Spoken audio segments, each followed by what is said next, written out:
네, 반갑습니다. 22대 국회가 열렸습니다. 저희가 22대 국회에서 새로운 시도를 합니다. 입법 이어달리기라고요.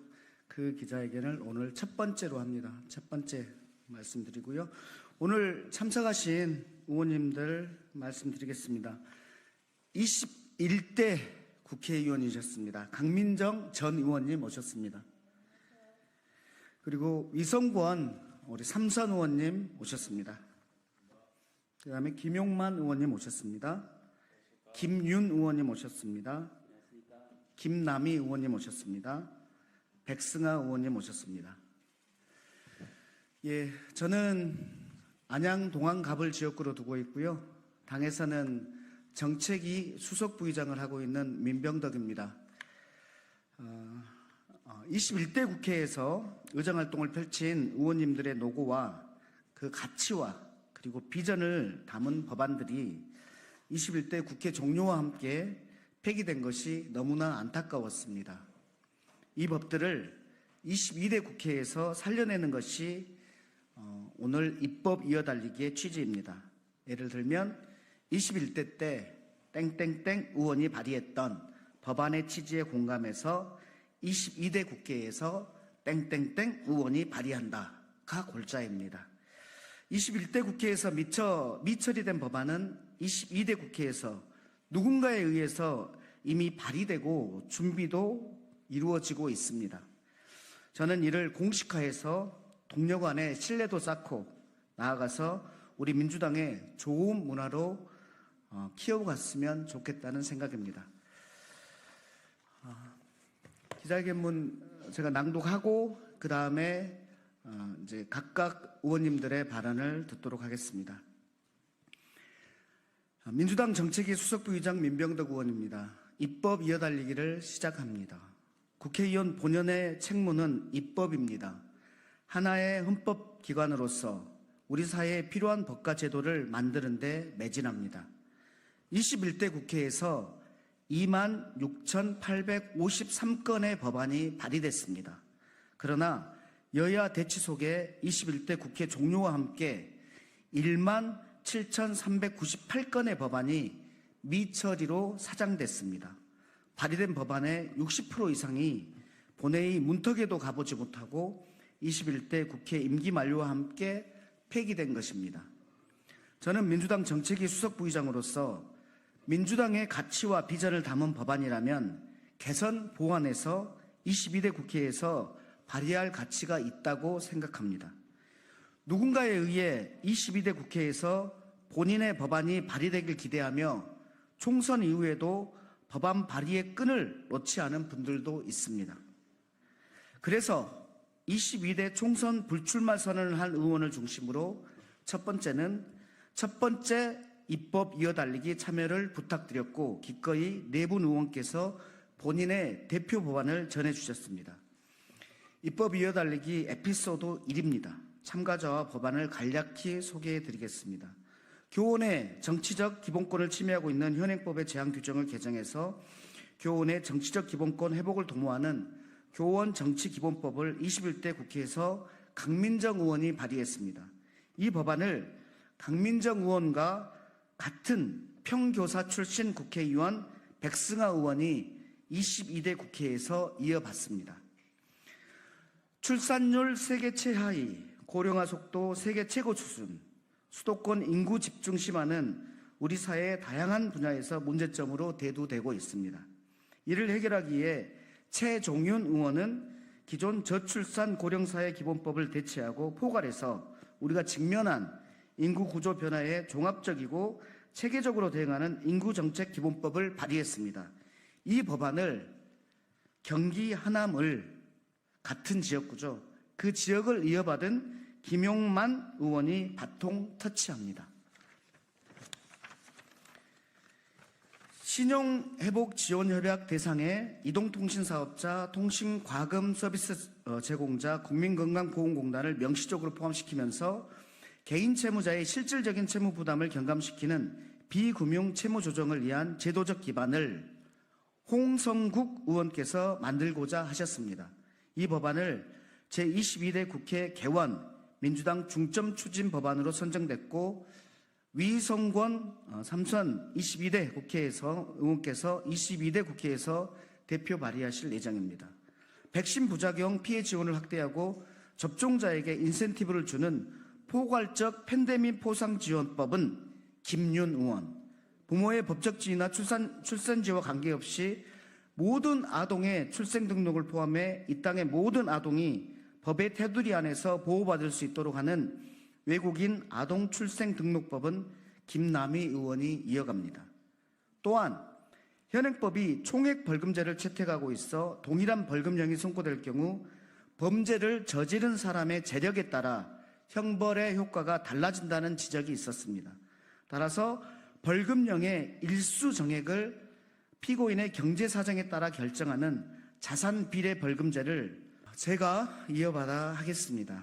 그리고 이 세 법안 모두 소병철 의원이 국회에서 발의해 주길 부탁하셨습니다. 입법 이어달리기 취지에 공감하는 동료 의원이 늘어나고 있습니다. 이른 시일 내에 입법 이어달리기 에피소드 2로 인사드리겠습니다.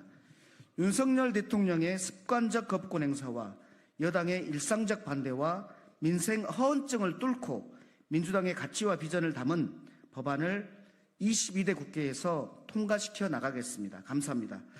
오늘 참석해 주신 의원님들의 발언을 듣도록 하겠습니다. 먼저 21대 국회에서 의정활동을 펼치신 강민정 의원님의 말씀을 듣겠는데요. 듣기 전에 우리 꽃다발을 먼저 좀 증정을 드리겠습니다.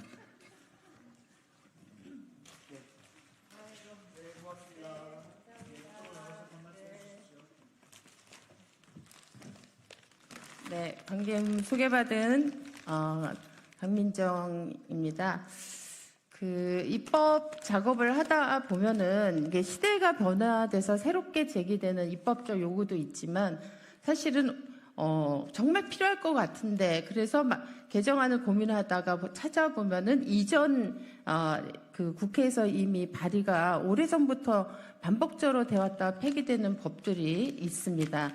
이럴 경우에는 그 개정안을 만들 때 그 이전에 발의되었던 법안들을 참고하는 게 굉장히 도움이 많이 됩니다. 그래서 이번에 더불어민주당에서 입법 이어달리기라고 하는 새로운 어떤 그 활동 방식이 시도되는 것은 굉장히 의미가 있고 우리 입법에 힘을 더 많이 모으고 성과를 높이는데 입법 성과를 높이는데 새로운 또 길을 뚫는 게 아닌가 싶어서 굉장히 고맙기도 하고 반갑기도 합니다. 제가 발의했던 법은 교원 정치 기본권과 관련된 법입니다. 사실은 참정권은 인간이면 누구나 누려야 할 헌법적 기본권입니다. 그럼에도 불구하고 우리나라가 OECD 국가에서 유일하게 교원의 정치 기본권을 인정하지 않고 있는 나라입니다. 그래서 교사는 정당 활동도 할 수 없고 정치 후원도 할 수 없고 당연히 출마도 할 수 없고 선거 운동도 할 수 없습니다. 그런데 이런 그 현실에서 사실은 우리 선거법이 16세면 그 정당 활동을 보장하고 있거든요. 그렇게 되다 보니까 학교는 정당 활동을 하고 있는 제자가 앞에 앉아 있고 정당 근처는 얼씬도 해보지 못한 교사가 자기 제자에게 정당 제도나 정당 정치를 가르쳐야 되는 이런 웃지 못할 일들이 벌어지고 있는 게 우리의 현실입니다. 사실은 이런 상황이 계속 오래 지속이 되면 교사의 시민권 자체를 제한하는 것도 문제지만 교사와 학생 사이에 제대로 된 어떤 교육과 배움에 대한 신뢰 이런 것들이 형성되기 어렵게 됩니다. 아이들이 제대로 교육받을 수 없게 됩니다. 그래서 저는 21대 국회 임기가 시작하자마자 교원 기본권, 정치 기본권을 보장하기 위한 개정안들을 여러 개 발의했습니다. 안타깝지만 21대 국회에서는 이 법안들이 통과는커녕 제대로 심의조차 되지 못했습니다. 이제 22대 국회가 시작됐습니다. 여기 제 옆에 함께 서 계신 백승아 의원님을 중심으로 우리 더불어민주당과 22대 국회 전체가 우리 교사의 정치 기본권을 보장해서 민주주의를 더 넓히고 확대하고 우리 아이들의 교육도 제대로 이루어질 수 있도록 반드시 이 개정안들이 22대에서도 이어져서 통과될 수 있기를 간절히 바랍니다. 감사합니다. 네, 그러면은 이어받는 백승환 의원님의 말씀이 있겠습니다. 네, 안녕하세요. 백승아입니다. 저는 서희초 사건과 학교 현장에서 계속되는 비극을 보며 국회의원 출마를 결심했습니다. 교사는 정치적 의사표현과 정당 가입, 정치 후원금이 불법이지만 다른 교육 관련 종사자들은 합법적으로 자유롭게 정치 활동을 할 수 있습니다. 이러한 불균형으로 인해 우리 정치가 공교육과 교사의 목소리를 제대로 반영하지 못하게 되었습니다. 그 결과 교권이 추락하고 잘못된 교육 정책이 학교 현장을 혼란에 빠뜨리며 선생님들이 과로와 민원, 소송에 시달려 목숨을 잃는 상황에 이르렀습니다. 학교 현장이 개선되려면 더 이상 교사에게 비극이 이어지지 않게 하려면 교사 정치 기본권은 반드시 보장되어야만 합니다. 그리고 우리나라 교육의 기본법인 교육기본법은 민주 시민으로서 필요한 자질을 갖추게 해야 한다고 명시하고 있습니다. 그러나 정작 그 교육을 책임지는 교사들은 정치적 기본권이 제한되어 민주주의를 제대로 경험하지 못하고 있습니다. OECD 국가 중 유일하게 정치 기본권이 없어 스스로 능동적이고 적극적인 민주 시민이 되지 못하는 교사가 어떻게 학생들을 건강한 민주시민으로 성장시킬 수 있을지 의문입니다. 이는 교사의 불행일 뿐 아니라 우리 아이들, 나아가 우리 사회 전체의 불행입니다. 강민정 의원님은 이러한 문제를 해결하기 위해 21대 국회에서 끊임없이 노력해 오셨습니다. 법안 발의, 상임위 질의, 인터뷰, 토론회 등을 통해 사회적 의제로 만들기 위해 계속 애쓰셨습니다. 교원의 정치 기본권 요구는 지난 60여 년간 억눌린 교원들의 간절한 소망이자 강민정 의원님의 지난 4년간의 의정활동이 담긴 과제입니다.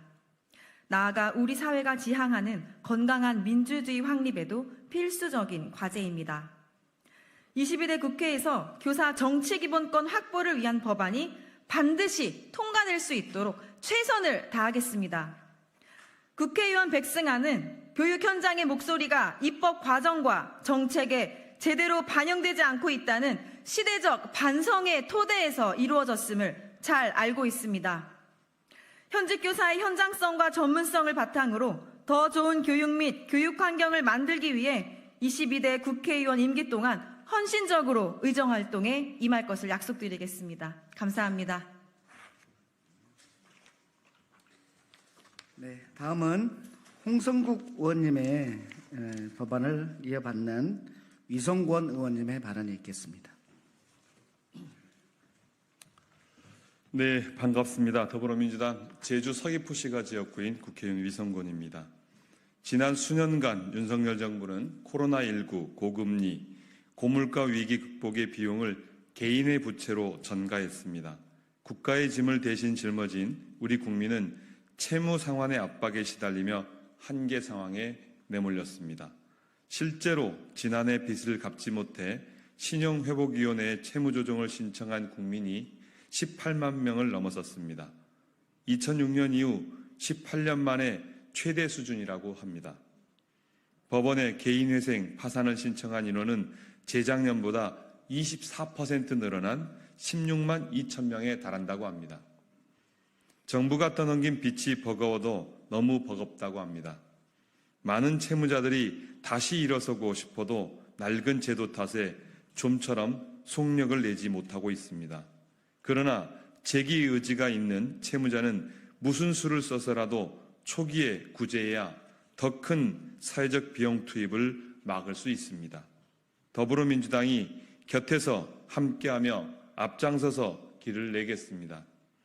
그 일환으로 21대 국회 홍성국 의원께서 발의한 서민금융지원법 일부 개정안에 대한 입법을 22대 국회에서 저 위성권이 이어가겠습니다. 신용회복위원회가 금융채무뿐만 아니라 비금융채무까지 조정할 수 있도록 하는 내용을 담았습니다. 미납 통신비, 체납 건보료부터 국가가 조정할 수 있게 하겠습니다. 재기 지원 제도 사각지대에 있는 비금융 채무가 새 출발을 꿈꾸는 이에 구직을 가로막는 악순환을 끊겠습니다. 비금융 채무를 상환할 방법이 없어 불법 사금융을 찾도록 내버려두지 않겠습니다. 본 개정안은 지난해 4월 민주당이 대한법률구조공단을 방문해 현장 입법 간담회까지 개최하며 추진한 정책입니다. 이재명 대표가 직접 국민께 추진을 약속했습니다. 그런데 올 초 총선을 앞둔 윤석열 정권이 말없이 정책을 가로채더니 추진하는 신용만 하고 말았습니다. 이를 비판하자 여당인 국민의힘은 지금이라도 그 강력한 180석으로 통과시키면 되지 않느냐는 후한무치의 비아냥으로 응수하였습니다. 우린 더 이상 머무르거리지 않겠습니다. 정부 여당의 무능과 모렴치를 규탄하는 의미에서라도 비금융채무 감면법을 반드시 통과시키겠습니다. 법안 통과를 통해서 정권 심판 민생회복을 갈망하는 민의를 더불어민주당이 국민과 함께 받들겠습니다. 고맙습니다. 네, 다음은 최종현 의원의 법안을 이어받으신 김용만 의원님의 발언이 있겠습니다.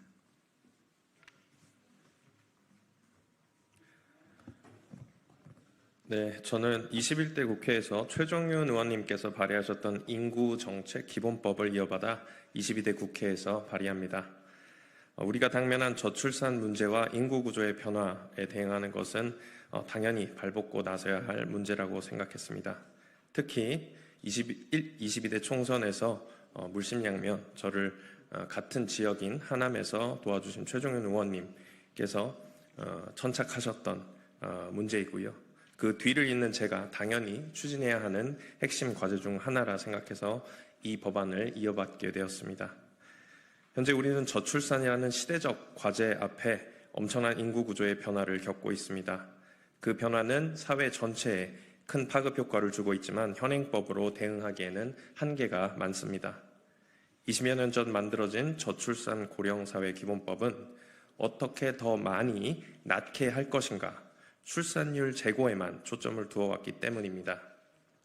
그 결과 인구 구조의 변화가 미치는 범사회적 효과는 제대로 대응되지 못했습니다. 어린이집이 문을 닫고 군입대 청년들은 부족하고 일할 사람이 부족한 것뿐만 아니라 고령 인구의 증가로 보건과 복지 재원이 더 늘고 이런 수도 없이 많은 인구 문제들은 곧 우리 삶의 일상의 문제로 나타나게 된 것입니다. 인구정책 기본법은 쉽게 말해서 출산율 제고뿐만 아니라 범사회적으로 파급 효과가 있는 인구구조 변화에 대한 대응에 취지를 두고 있습니다. 인구 감소 대책뿐 아니라 고령사회 대책, 지역 소멸 대책 등 세 가지 측면을 포괄할 수 있는 정책 근거를 마련해서 기존 저출산 고령사회 기본법을 대체하고 또 보완해 나갈 것입니다. 또 인구구조 변화가 가져다주는 갈등과 격차 해소, 지역과 나이에 상관없이 전생에 걸쳐 건강하고 안전한 삶을 위한 국가의 의무도 이 법의 지향점에 포함됩니다. 22대 국회가 인구 문제라는 시대적 과제를 반드시 해결할 수 있도록 제가 앞장서겠습니다. 감사합니다.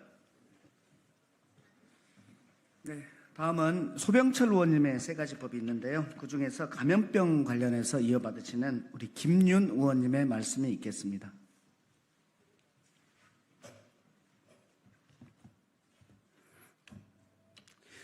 예, 안녕하십니까. 21대 소병철 의원님께 바톤을 넘겨받게 된 22대 김윤 의원입니다. 코로나19 백신 접종 후 이상 반응에 대한 보상과 지원을 위한 감염병 예방법 개정안을 22대에서 이어 달리겠습니다. 대한민국은 지난 코로나19 팬데믹을 성공적으로 극복했습니다. 이는 온 국민이 정부를 신뢰하고 정부의 방역 정책에 적극적으로 따랐기 때문입니다. 대한민국의 코로나19 백신 접종률은 전 세계 최고 수준이었습니다. 국민들께서 백신 부작용을 전적으로 책임지겠다는 정부의 약속을 굳게 믿었기 때문입니다. 하지만 이 같은 정부의 약속은 지켜지지 않았습니다. 심지어 백신 부작용 국가 책임제는 윤석열 대통령의 1호 공약이었지만 여전히 지켜지지 않고 있습니다. 선진국에서는 백신 접종으로 인한 부작용이라는 합리적 개연성만 있으면 폭넓게 피해를 인정하고 보상하고 있지만 대한민국 질병관리청은 백신 부작용이라고 명확히 밝혀진 경우에만 보상하고 있습니다. 소병철 의원님이 21대 대표 발의했던 감염병 예방법 개정안은 코로나19 백신 접종에 따른 피해 지원 대상을 선진국처럼 폭넓게 인정하고 있습니다. 또한 이상 반응으로 인한 피해를 회복하기 위한 의료비 등을 선지급하여 백신 이상 반응으로 고통받는 분들께 실질적인 도움을 제공하는 법적 근거를 담고 있습니다. 22대 국회에서 백신 피해 당사자들의 목소리를 담아 백신 부작용에 대한 국가의 책임을 더욱 명확히 하겠습니다. 언제 또다시 닥쳐올지 모르는 팬데믹에 맞서 싸울 가장 중요한 무기는 정부에 대한 국민의 신뢰입니다. 정부가 백신 부작용을 전적으로 책임지겠다는 약속을 지켜 국민의 신뢰를 회복하기 바랍니다. 백신 부작용 국가 책임제가 다가올 팬데믹에 대한 가장 중요한 준비입니다.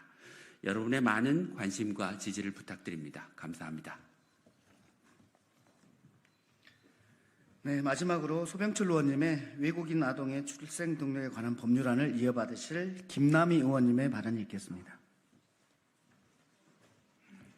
안녕하십니까. 광명을 국회의원 김남희입니다. 우선 이렇게 뜻깊은 자리를 마련해 주신 민병덕 의원님께 감사드립니다. 저는 21대 국회에서 소병철 의원님이 대표 발의하셨던 외국인 아동 출생 등록법 제정안을 이어받아 발의하기 위하여 이 자리에 섰습니다. 권인숙 의원님도 대표 발의하셨지만 끝내 국회의 문턱을 넘지 못했습니다. 그러나 우리 사회에서 꼭 필요한 입법이기 때문에 제가 이어받아 추진하도록 하겠습니다. 대한민국은 어디에도 출생이 등록되지 못한 그림자 아동들이 살아가고 있습니다. 한국에서 태어나 성장하면서도 서류상 존재하지 않아 학대, 인신매매, 착취 등 위험에 노출될 수 있고 공적 서비스의 접근이 제한되어 인권이 사각지대에 방치되어 있습니다. 병원도 가지 못하고 어린이집과 학교에서도 존재를 증명해야 하며 학교 밖 미래를 꿈꾸는 것조차 어렵습니다. 지난해 출생통보제가 도입되어 아이들이 출생통보를 할 수 있도록 되었지만 외국인 아동은 여전히 배제되어 있습니다. 외국인 아동 출생등록법을 제정하여 부모의 체류 자격과 관계없이 출생 등록을 가능하도록 해야 하고 불이익이 없도록 하는 제도적 보완이 시급합니다. 모든 아동은 국적과 무관하게 소중하고 이 땅에 태어난 아이들은 한국 사회의 중요한 구성원으로 보호받아야 합니다. 저는 22대 국회가 외국인 아동의 권리를 보장하도록 최선을 다하겠습니다. 감사합니다. 예, 마지막으로 우리 소병철 의원님께서 발의하셨던 형법 일부 개정안은요, 대한민국은 법 앞에 평등한데, 그 벌금이라는 재산량은 재산의 다과에 따라서 그 효과가 달라지기 때문에 그것을 평등하게 만들어 보자는 취지입니다. 다른 더 자세한 것들은 보도자료를 참조해 주십시오. 고맙습니다.